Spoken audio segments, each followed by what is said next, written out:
दोस्तों नमस्कार, आदाब, सत श्री अकाल। उर्मिलेश संवाद के इस कार्यक्रम में आपका बहुत बहुत स्वागत है। मैं हूं उर्मिलेश। अपने समाज में, अपने देश में ये कोई नई बात नहीं है कि दलित, वंचित, सबाल्टर्न इस तरह के समूहों के जो लोग हैं, इनके जो मुखर लोग हैं या इन समुदाय के लोगों के पक्ष में आवाज रखने वाले जो लोग हैं, उनको घेरा जाए, उन पर हमले किए जाएं, उनको बदनाम किया जाए, उनको षड्यंत्र का शिकार बनाया जाए। ये अपने समाज में कोई नई बात नहीं है। ये अगर देखा जाए तो सदियों पुराना इतिहास इसका है, सदियों पुराना। यहाँ तक कि इतिहास की बात छोड़िए, हमारे मिथकों में भी तमाम इस तरह के आपको घटनाक्रम मिलेंगे, पहलू मिलेंगे। और मिथकों की जो कहानियां हैं वो कहीं न कहीं इतिहास से जुड़ी होती हैं या इतिहास की छाया होती हैं। लेकिन अगर आधुनिक समाज में, वो भी आजादी के बाद, अगर ये सिलसिला रुक नहीं रहा है तो जरूर कहीं ना कहीं गड़बड़ी हमारे तंत्र में है, हमारे जनतंत्र में है और इसको चलाने वालों में है। ये बात 1949 के 25 नवंबर को संविधान की ड्राफ्टिंग कमेटी के चेयरमैन रहे डॉक्टर बी आर अम्बेडकर ने भी कही थी। और वो ये कहते थे कि संविधान तो अच्छा बन गया, लेकिन इसके चलाने वालों पर निर्भर करेगा कि भारत में कैसे इसको अमल किया जाता है। तो आज दोस्तों इसलिए मैं कह रहा हूं कि वाकई क्या अमल हम संविधान का कर रहे हैं? क्या हम लोकतांत्रिक अधिकार वंचित समाजों को, पीड़ित समाजों को देना चाहते हैं? अगर किसी को कोई बात नागवार भी गुजर रही है तो क्या इतनी सहिष्णुता नहीं है, इतना धैर्य नहीं है कि किसी की बात को सुन तो लिया जाए? जिस समाज को सदियों से कालियों की बौछारों से संबोधित किया गया है, अगर उस समुदाय का कोई व्यक्ति अगर ऐसी कोई बात कह भी देता है जो आपको गलत लगती है, तो क्या आप उसको बर्दाश्त नहीं कर सकते? जी हां, मैं बात कर रहा हूं आगरा के रहने वाले समाजवादी पार्टी के राज्यसभा सांसद रामजी लाल सुमन की। रामजी लाल सुमन दलित समुदाय से आते हैं। ऐसा नहीं है कोई मेरे पसंदीदा नेता है, बिल्कुल नहीं। मैं न तो मेरा न कोई पसंदीदा नेता है, न कोई मेरी पसंदीदा पार्टी है। सच्चाई ये है, मैं एक जर्नलिस्ट हूं और जर्नलिज्म मेरा एकमात्र प्रोफेशन है। और इस नाते मैं आपको कह सकता हूं कि मैं रामजी लाल सुमन ने जो कुछ कहा या जो कुछ वो कहते हैं, कोई जरूरी नहीं कि मैं हर बात को पसंद करूं, लेकिन मेरा ये कहना है कि उन्होंने अगर राणा सांगा के बारे में कुछ कहा और आपको खराब लग रहा है, किसी को खराब लग रहा है, किसी समूह को, किसी समाज को, किसी व्यक्ति को, किसी कथित सेना को, तो भाई इतना तो बर्दाश्त कीजिए कि वो एक सांसद हैं, दलित समाज से आते हैं, लंबा राजनीतिक अनुभव है। अगर वो कह दिए ये बात तो आप क्यों परेशान हैं? बहुत सारे लोग कहते हैं, गांधी जी को कहते हैं, नेहरू जी को कहते हैं, सावरकर को कहते हैं, गोलवलकर को कहते हैं।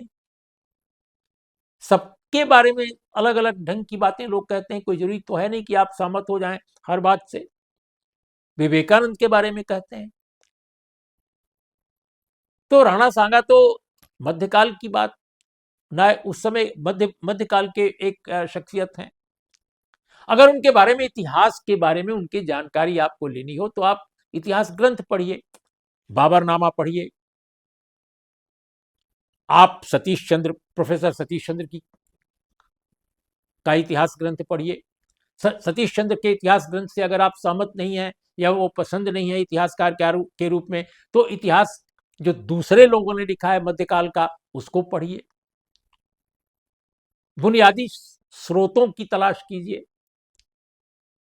लेकिन रामजी लाल सुमन, अलबत्ता तो मैं ये मानता हूं कि भारत के मौजूदा जो राजनीतिक हैं लोग, सभी लोग आज की तारीख में नेहरू की तरह तो है नहीं जिनके पास हिस्ट्री का एक सेंस है और या हिस्ट्री का गहन अध्ययन है, या डॉक्टर अंबेडकर नहीं है जिनके पास दर्शन, इतिहास, समाजशास्त्र, कानून, अर्थशास्त्र सबका गहरा अध्ययन था। अब ऐसे लोग तो बहुत कहाँ मिलेंगे, दुनिया में नहीं मिलेंगे आज की तारीख में, खासकर राजनीति में। तो जो लोग राजनीति में हैं, मेरा ये मानना है कि उनको इतिहास पर भाषण नहीं देना चाहिए, इतिहास के बारे में नहीं बोलना चाहिए ज्यादा। उनको समाज के बारे में बोलना चाहिए, समाज की बुराइयों के बारे में बोलना चाहिए, कैसे इनसे छुटकारा मिले समाज को, हमारे समाज को न्याय मिले, समानता का अधिकार मिले, संविधान लागू हो। लोग न्याय के लिए तरस रहे हैं, दवा के लिए तरस रहे हैं, पढ़ाई के लिए तरस रहे हैं, नौकरी के लिए तरस रहे हैं। उन पर कुछ कीजिए ना। पता चला कि यूपी से लेकर के और तमिलनाडु तक, केरल से लेकर के और कश्मीर तक लोग इतिहास पर बात कर रहे हैं, और खासकर सत्ताधारी पार्टी के लोग तो हमेशा इतिहास की ही बात कर रहे हैं। सारे के सारे भारतीय जनता पार्टी के बड़े बड़े नेता देखते हैं कि इतिहासकार बन गए हैं, चाहे वो पदों पर बैठे हों, चाहे पदों पर न बैठे हों। और तो और उनका देखा देखी हम लोगों के कस्बे में, शहर में, पार्क में घूमने वाले, मॉर्निंग वॉक करने वाले लोग, जो हमारे बुजुर्ग लोग हैं, अंकल लोग हैं, ऐसे अंकिल लोग भी तमाम इतिहास ग्रंथों के से ज्यादा बड़े इतिहासकार बन गए हैं। उनको लगता है कि जितने इतिहास ग्रंथ हैं वो सब पढ़ चुके हैं। अब ये अलग बात है कि वो अंग्रेजी का अखबार भी नहीं पढ़ते या कोई गंभीर किताब भी नहीं पढ़ते, अधिक से अधिक हिंदी का कोई अखबार पढ़ लिया, इसके बाद वो मानते हैं कि उनसे बड़ा इतिहासकार कोई नहीं है। तो मेरा ये कहना है कि अगर रामजी लाल सुमन साहब ने राणा सांगा के बारे में कोई बात कह दी और वो किसी स्रोत से कही या अपने ज्ञान से कही, आपको नहीं पसंद है, नहीं पसंद है, खत्म बात। आप कह दीजिए कि आप गलत बोल रहे हैं, आप ही एक बयान दे दीजिए, बात खत्म। भाई सत्ता पक्ष के लोग तो न जाने रोज क्या क्या कहते हैं नेहरू के बारे में, और अब तो गांधी के बारे में भी कह रहे हैं, और गोडसे के बारे में क्या क्या कहते हैं, वो कितनी महान। आप बताइए, अनेक, मैं बीजेपी की बात नहीं कर रहा हूं, अनेक हिंदुत्ववादी संगठन है इस देश में, जो कोई जरूरी नहीं कि आरएसएस बीजेपी के साथ हों। ऐसे ऐसे हिंदुत्ववादी संगठन हैं, उनके अलग अलग ढंग के नाम हैं, कोई मेरठ में है, कोई पुणे में है, वो लोग गोडसे को पूछते हैं।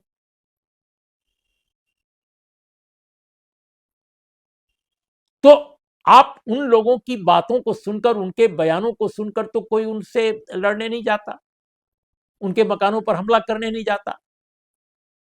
तमाम नफरती बातें की जाती हैं बहुत सारे लोगों द्वारा, तो कोई उनको उनको कहने तो नहीं जा रहा है, उनको तो पूरी छूट है। तो रामजी लाल सुमन ने जो बात कह दी, वो तो इतिहास पर कह दी, एक टिप्पणी कर दी, आपको नहीं पसंद है, खत्म बात।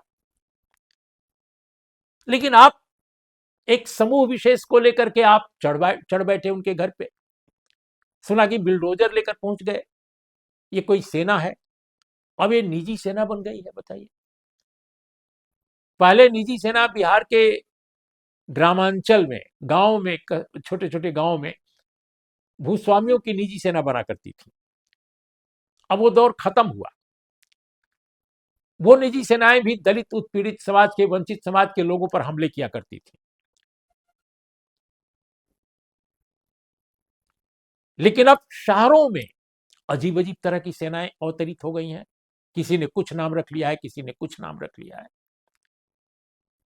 तो ये निजी सेनाएं जो काम करने लगी हैं, और सत्ता के साथ उनके अजीब तरह के रिश्ते हैं। कई ऐसे इस तरह की निजी सेनाओं के जो लोग हैं, कथित निजी सेना मैं कह रहा हूं, इसके जो लोग हैं, इसके जो नेता हैं, कई बार उनको सत्ता पक्ष के लोगों के साथ गलबैयां करते देखा गया है। तो ऐसी ही एक निजी सेना के लोग उन्हें, रामजी लाल सुमन, जो आगरा में जिनका घर है, उस पर हमला बोल दिया। बताया जा रहा है कि बुलडोजर लेकर पहुंच गए, पुलिस पहुंची और पुलिस से टकराव होने लगा। एफआईआर भी हुआ है। सुमन साहब के जो बेटे हैं, पूर्व विधायक, उन्होंने एफआईआर कराई है। कुछ लोगों को शायद हिरासत में भी लिया गया, शायद छोड़ दिया गया हो।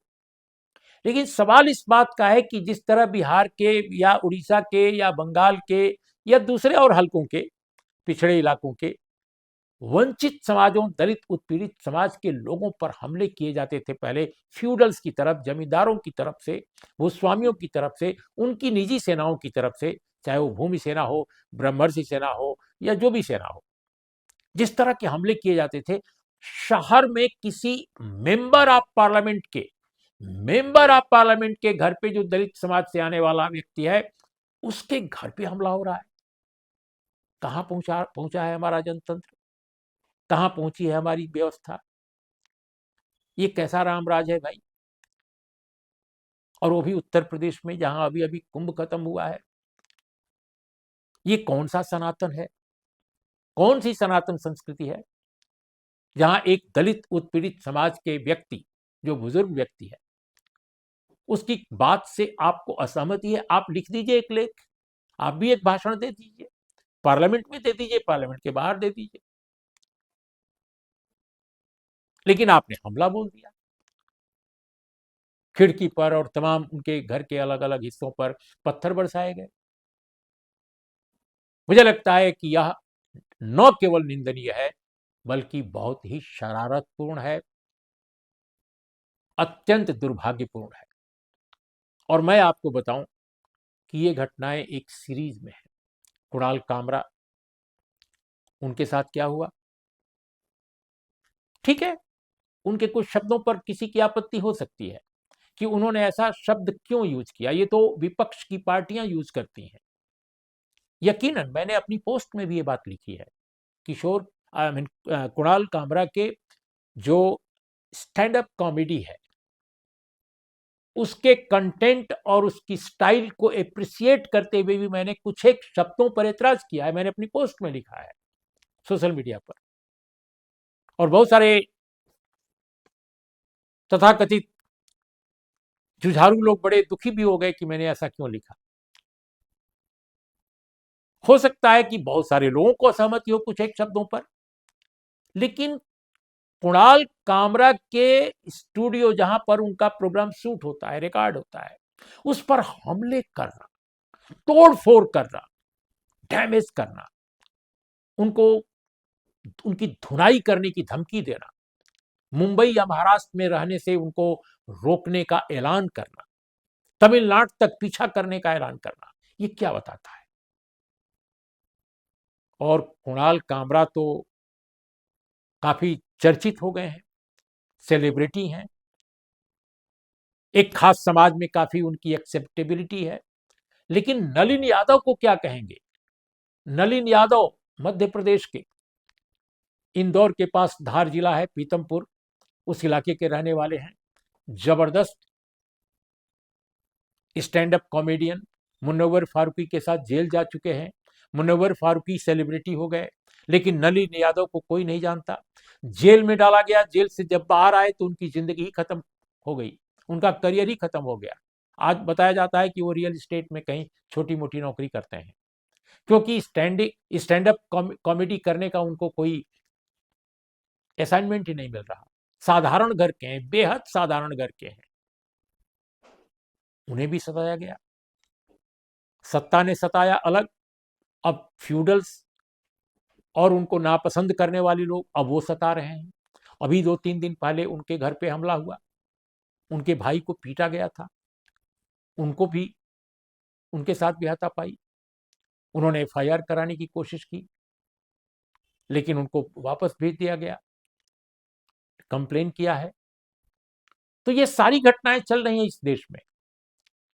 ये देश किधर जा रहा है, ये बात बिल्कुल समझ से बाहर है। कहा जा रहा है कि हम प्रगति की तरफ बढ़ रहे हैं। ये कौन सी प्रगति है